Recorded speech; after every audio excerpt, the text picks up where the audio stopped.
approach to doing effective anti-trafficking work needs to be grounded in human rights, and that means being grounded in self-determination. It needs to prioritize the needs and the wants and the lives of the victims, and not the people doing the work. Approaches like Nick Kristof and Mira Sorvino, which really prioritize this rescue or savior mentality, are incredibly problematic for trying to address human trafficking. The challenge with having a rescuer mentality is that you are taking the focus away from the survivor and putting the attention on the so-called rescuer. And you are marginalizing the voices of trafficking survivors from being able to reclaim for themselves their voice, their dignity, their agency, and their ability to move forward with their lives.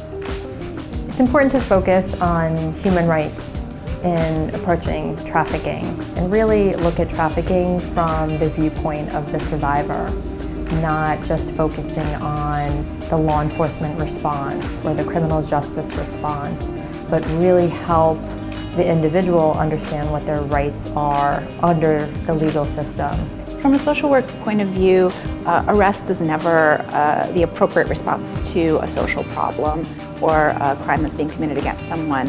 If you think about domestic violence, for instance, we would never call the police to arrest a woman who's being abused by her husband as a way to get her out of that situation. And we shouldn't be doing that in human trafficking either. It's just not the appropriate response for someone who's the victim of a crime. If you think about the four purposes of punishment in our criminal justice system, they are isolation, deterrence, rehabilitation, and retribution.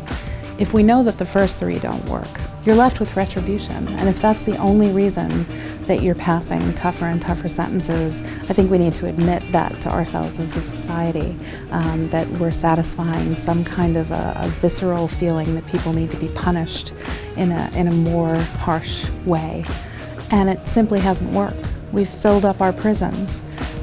We filled them up with disproportionately with people of color, and we haven't gotten to the root source of any of the problems. What we've learned and seen from working with survivors who have been arrested many more times than I can even count is that experience of coming through the criminal justice system as a defendant, arrested for conduct they may have been compelled to engage in, only further worsens their trafficking situation and their vulnerability to further trafficking.